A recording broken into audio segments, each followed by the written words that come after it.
Welcome to the second part of pneumonia.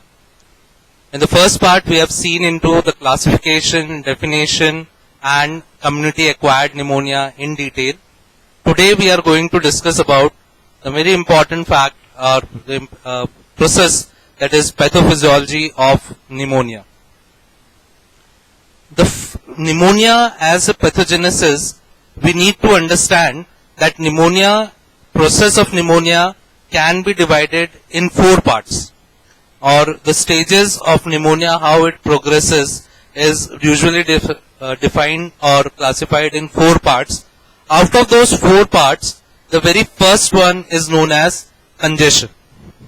What is congestion? That is, it is the first stage of this inflammatory process where we find these findings, that is proteinaceous exudate may be present at the site where this pneumonia is developing, and often bacteria in the alveoli can be seen. Here what they mean that the causative agent is localized at a particular place and the process of inflammation has started at that location, and that is what we call as congestion.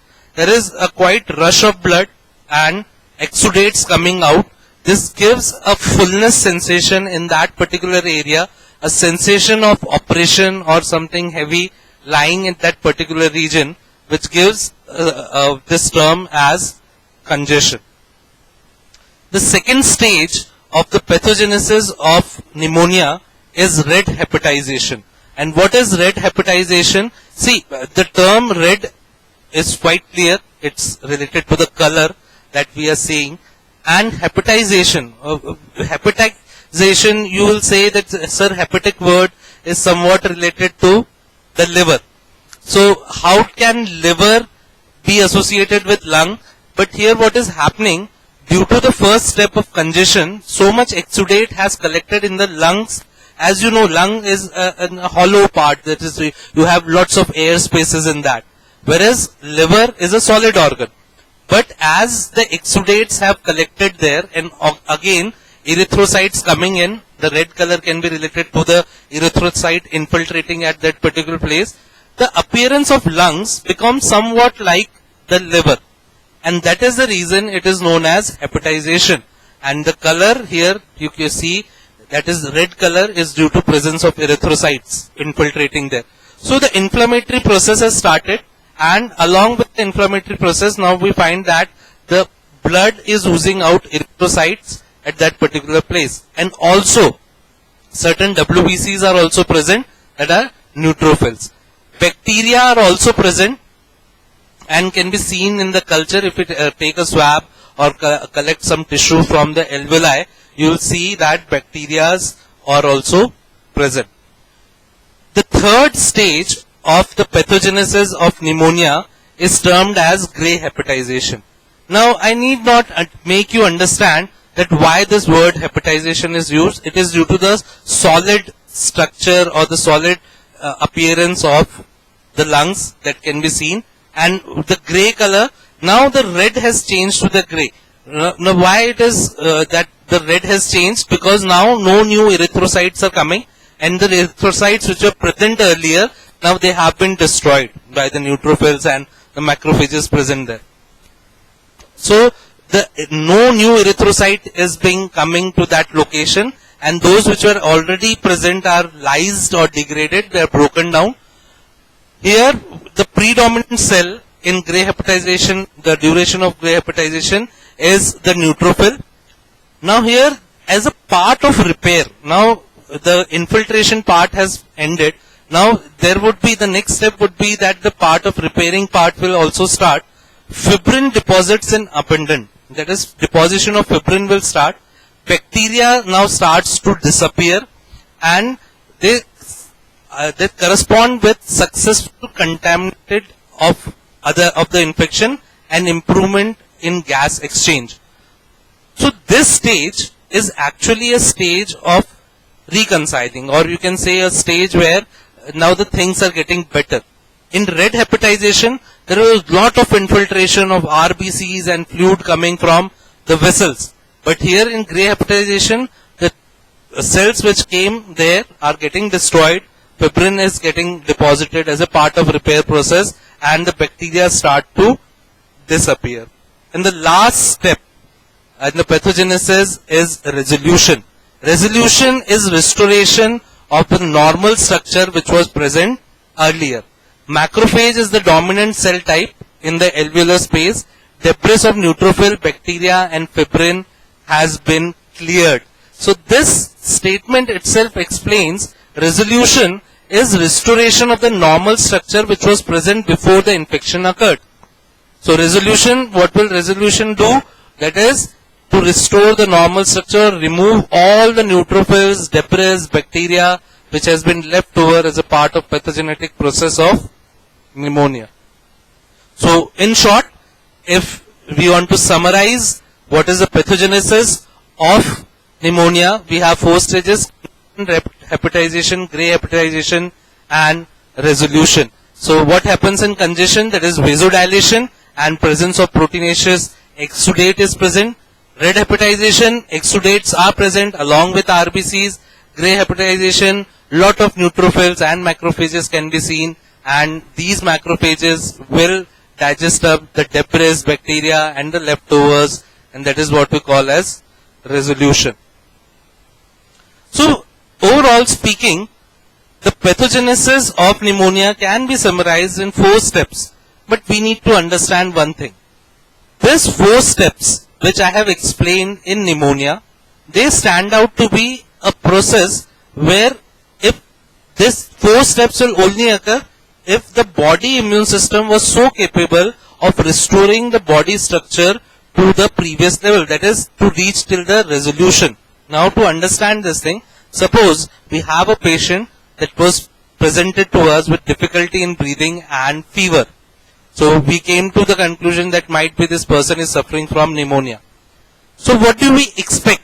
If we are not giving that patient any medication, then there are 2 possibilities. The first possibility that the person will undergo congestion, red hepatization, gray hepatization and resolution, and the patient will recover on its own. We have not given any medication to that person. The second possibility is that due to the severity of the symptoms, we might need to interfere with the medicine. So when we will interfere with the medicine, suppose we are interfering at the red hepatization phase, then clinically we won't be able to see the phases of gray hepatization and resolution, because now you have interfered with the process and the process will stop there itself at the red hepatization and directly resolution may occur. So the natural course of pneumonia as a disease are the 4 steps. But if you intervene, suppose you have intervened at the very first stage, then you won't be able to see all the rest 3 of the stages. Or if you have intervened with some medicine at the second stage, then the natural course won't run its way. The second is, that is, apart from pathogenesis, we also need to look into the clinical features. What are the signs and symptoms which would be present in the patient suffering from pneumonia? Now we have a list here and we can easily see that is high grade fever. So it's an infection, inflammatory process is there, and we can easily correlate that the patient might have a high grade fever. We have productive cough, pleuritic chest pain. Pleuritic chest pain actually refers to the pain felt by the patient due to excessive accumulation of pleural fluid in the pleural cavity, and with the movement of chest the patient might feel pain. Breathlessness as of the dyspnea will be present. Additional symptoms of sharp and stabbing chest pain, headache, excessive sweating and clammy skin, loss of appetite and fatigue, confusion especially in older people may also be found.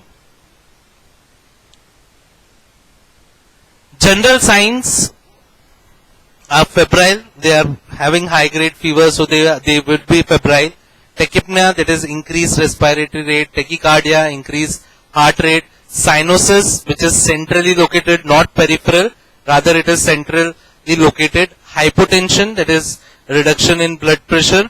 Altered sensorium, that is the patient might complain of altered vision, altered hearing capacity, or some crowding on skin, and it can be of various types.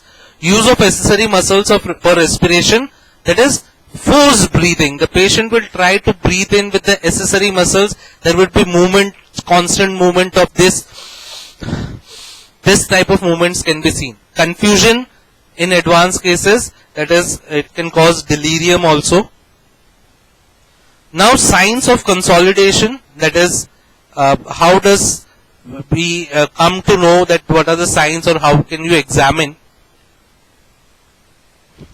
So, we have percussion, which is dull in nature. We have altered breath sounds. We will also have pleural rubs. So these are certain signs. Obviously, these signs are actually a part of your physical examination, and for that we need to understand it in the practice of medicine. It's less important here, so we can skip this part. Differential diagnosis for pneumonia. Again, this is a part of practice of medicine where you need to understand that such type of symptoms can be seen in some other diseases also. So there is a list. Some common ones are pulmonary infection. You can have tuberculosis also as a part, pulmonary edema, pulmonary eosinophilia, malignancy, ARDS, acute respiratory disorders, drug toxicity. So these may also present symptoms which are somewhat similar to pneumonia. Now comes the investigation part, or what all investigation as a pathologist, what all investigations you can write to this person, and what are the significance of those investigations. The aim of investigation are first to confirm the diagnosis, second to exclude other conditions. That is, as we have seen, there are some other diseases also which show symptoms similar to pneumonia. So first we'll confirm the diagnosis, other is to eliminate the other conditions, assess the severity of the symptoms, that is how severe it is, and identify the development of complication if present. So clinical diagnosis would be done obviously on the history of the patient, whether the patient was exposed to certain type of noxious agents or not. Also the history that the person was a smoker, or that person resided in some hospital or a community where such type of infections were occurring. And also we will look into the signs and symptoms and chest x-ray.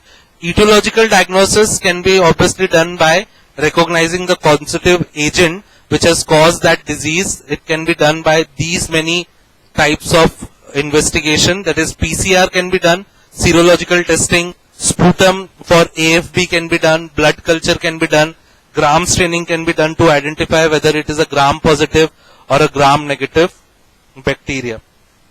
We can also have a CBC done where high or low white blood cell can mark for the severity. So how many WBCs are present. Leukocytosis, that is neutrophil, number of neutrophil get increased in such condition. Hemolytic anemia, occasional complication of mycoplasma. If your pneumonia is acquired by mycoplasma, you might have hemolytic anemia, and as you know, hemolytic anemia will lead into excessive production of bilirubin. So you can check that also. ESR and C-reactive protein, they are non-specifically elevated. So both ESR, erythrocyte sedimentation rate, and C-reactive protein, both can be found to be increased. And bacteremia and marker of severity means, that is to culture the blood or a tissue sample from lungs can be done. You can also have investigations for urea and electrolytes, also for the liver function test, and serological tests, cold agglutination and atrial blood gases test, or the partial pressure of oxygen can be measured. Again, partial pressure of oxygen would be reduced due to non-exchange of gases present there. You can have some serological analysis for the type of microorganism present, or which variety of bacteria or fungi has affected. Liver function test will give you a rough idea about the influence of blood, or how the blood chemistry has changed, and that is affecting the function of liver also. So these are certain tests that can be run. Sputum can also be done. Sputum test can also be done. This is gram staining. Obviously, gram staining will give you an idea about the gram negative and positive bacteria. AFB, acid fast bacilli, can also be found out. KOH mount is chlamydia is a type of fungi. So this potassium hydroxide is used for mounting of chlamydia. Oropharyngeal swab can be used for PCRs. Nowadays, you might have seen that COVID-19 test is done by certain stick being inserted in the nasopharynx, and that swab is used for the PCR. In the same way, you can use this swab technique to establish which type of infection is present in pneumonia. Urine test and pleural fluid can also be assessed for other types of infections. Now comes the chest X-ray. The chest X-ray will give you a patchy opacification.